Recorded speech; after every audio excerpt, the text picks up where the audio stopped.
নমস্কার বন্ধুরা, তো এই মাসের 21 তারিখে আইকো তরফ থেকে একটা নেক্সট জেনারেশন Z9 সিরিজের স্মার্টফোন লঞ্চ হতে চলেছে। ফোনটার নাম হলো আইকো Z9s 5G। আবার এটাও দেখুন, এই যে Z9sটা যে আসতে চলেছে, এটা আসলে Z9 এর একটা দ্বিতীয় ভেরিয়েন্ট হবে আর প্রায় সেম প্রাইস পয়েন্টে লঞ্চ হবে। তো এই জন্য এই ভিডিও তোমরা ডিসকাস করবে এই যে Z9s যে আসতে চলেছে, এটার পুরো ডিজাইন, স্পেসিফিকেশন আর প্রাইস, আর যে দামে এটা লঞ্চ হবে তো সেই দামে এটা কি সবচেয়ে ভালো ডিভাইস হবে কি হবে না, এই ভিডিওতে আমরা এটার সম্বন্ধে আলোচনা করব। তো চলো শুরু করছি ভিডিওটা কোনো সময় নষ্ট না করে। আপনি যদি গ্যাজেটাল বাংলা চ্যানেলে প্রথমবার আসেন আর এরকম বাংলা টেক ভিডিও ডেলি দেখতে চান, তাহলে গ্যাজেটাল বাংলা চ্যানেলটা সাবস্ক্রাইব অবশ্যই করে নেবেন। তো প্রথমত আলোচনা করবে এই স্মার্টফোনটার ডিজাইন সম্বন্ধে। তো যেমনই দেখতে পাচ্ছেন এই যে আইকো Z9s 5G, পেছন দিক থেকে দেখতে হবে এক্স্যাক্টলি এরকম। ফোনটা টোটাল দুটো কালারে দেখতে পারবেন, আর যতদূর মনে হচ্ছে পেছন দিকে যে মেটেরিয়ালটা ওটা হলো প্লাস্টিকের ব্যাক কভার, আর সাইডে আছে প্লাস্টিকের ফ্রেম। এর থিকনেস হলো 7.9 মিলিমিটার আর ওয়েট 192 গ্রাম। ডিসপ্লের দিক থেকে এতে আপনি পাবেন 6.78 inch full HD plus 120 hertz curved AMOLED display, তার সঙ্গে 300 হার্জের টাচ সামনিং রেট, 2160 হার্জের পিরালুন ডিমিং রেট, 1800 নিটসের brightness, 20:9 aspect ratio, 94% screen to body ratio. Display সার্টিফিকেশানে আছে HDR 10% সার্টিফিকেশান, আর তার সঙ্গে পান্ডা গ্লাসের ডিসপ্লে প্রোটেকশান। তার মানে সোজা কথা বলতে গেলে যে প্রাইস পয়েন্টে আসছে সেই হিসেবে ডিসপ্লেটা সত্যিই খুব ভালো। প্রসেসরের দিক থেকে এতে আপনি পাবেন Dimensity 7300 5G প্রসেসর, আর তার সঙ্গে আইকো তরফ থেকে আসা খুব ভালো কোয়ালিটির একটা কুলিং সিস্টেমও আছে। ক্যামেরার দিক থেকে এতে আপনি পাবেন 50 আর 2 মেগাপিক্সেলের ডুয়েল ক্যামেরা, তার সঙ্গে 16 মেগাপিক্সেলের সেলফি। এর যে রিয়ার ক্যামেরা ওটা হলো IMX882 সেন্সার, আর এই রিয়ার ক্যামেরার সঙ্গে আপনি পাবেন OIS EIS দুটোরই অপশান। এই যে ফোনটা বলছে টোটাল দুটো ভেরিয়েন্টে লঞ্চ হবে, একটা 8/128GB, দ্বিতীয়টা 8/256GB। র্যামের কোয়ালিটিটা LPDDR4X, মেমোরিতে আছে UFS 3.1, যেটার সঙ্গে কোনো ধরনের ডেডিকেটেড SD কার্ড স্লট নেই। ব্যাটারির দিক থেকে 5500 mAh ব্যাটারির সঙ্গে 44 ওয়াটের চার্জার, আর কানেক্টিভিটি হলো USB Type-C।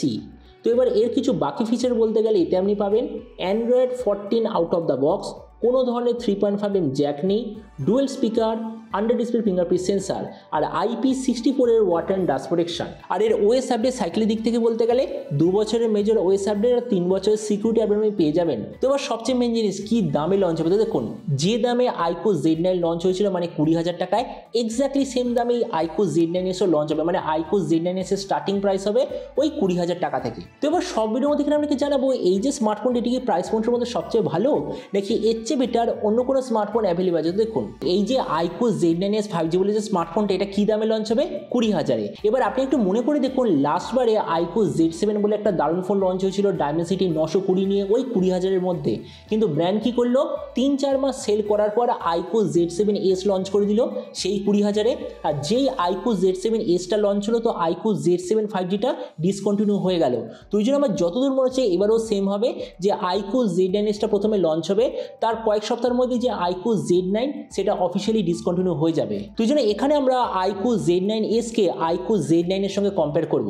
তো আমরা যদি আইকো Z9 এর সঙ্গে কম্পেয়ার করি, প্রথমত ডিসপ্লে এই দিক থেকে আমি বলবো Z9s বেটার, কেননা দেখুন Z9 আর Z9s এর যে ডিসপ্লে প্যারামিটার সেটা এক্স্যাক্টলি সেম, ডিফারেন্স একটাই জায়গায়, Z9-এ আছে ফ্ল্যাট ডিসপ্লে, Z9s-এ আছে কার্ভ ডিসপ্লে। তার মানে ডিসপ্লের দিক থেকে Z9s বেটার। প্রসেসর এই দিক থেকে আমি বলবো Z9 বেটার, কেননা Z9-এর যে Dimensity 7200 সেটা নো ডাউট Z9s এর মধ্যে যে আছে Dimensity 7300 সেটা থেকে বেটার। কিন্তু বেটার মানে এটা নয় যে অনেক বেশি ডিফারেন্স, মানে ধরে নিন AnTuTu-তে দুটোর মধ্যেই 50,000-এর আশেপাশে ডিফারেন্স, নাহলে খুব বেশি ডিফারেন্স নেই। তাছাড়া ক্যামেরা এই দিক থেকে আমি বলবো দুটো জেনারেশন এক্স্যাক্টলি সেম, কোনো ডিফারেন্স নেই। ভেরিয়েন্ট এই দিক থেকেও দুটো এক্স্যাক্টলি সেম, কোনো ডিফারেন্স নেই।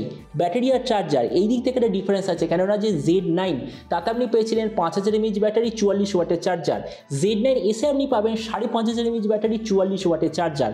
তার মানে ব্যাটারি আর চার্জারে এবারে ইমপ্রুভমেন্ট। তাছাড়া স্পিকার দুটো সেম, OS আপডেট দুটোর এক্স্যাক্টলি সেম। তার মানে দেখুন ভিডিও লাস্ট মিনিট আপনাকে এটাই বলবো, এটা টোটালি আপনার উপর ডিপেন্ড করবে। মানে দেখুন আপনি যদি একদম নাম্বার 1 প্রসেসরওয়ালা ফোন নিতে চান তাহলে Z9, কিন্তু আপনি যদি নাম্বার 1 প্রসেসর নয় নাম্বার 2 প্রসেসর যদি নিতে চান কিন্তু তার সঙ্গে বেটার কোয়ালিটি কার্ভ ডিসপ্লে আর বিগার ব্যাটারি লাইফ যদি নিতে চান তো আপনাদের জন্য Z9s হবে সবচেয়ে ভালো। তো ওই জন্য এবার আপনাকে একটু ভেবে দেখতে হবে যে আপনি কোনটা চুজ করবেন, Z9 নাকি Z9s। তো এবার আপনি যখন সমস্যা নেবেন যে আপনি এই দুটো ফোনের মধ্যে বা Z9sটা আপনি কি নিতে চান নাকি অন্য কোনো স্মার্টফোন আপনি চুজ করতে চান, এটা সম্বন্ধে কথা বলতে আমাকে একদমই ভুলবেন না। তো চলুন দেখা হবে আগামীকাল একটা টেক ভিডিওতে। Till then stay tuned, always remember, think positive, be positive. Thank you.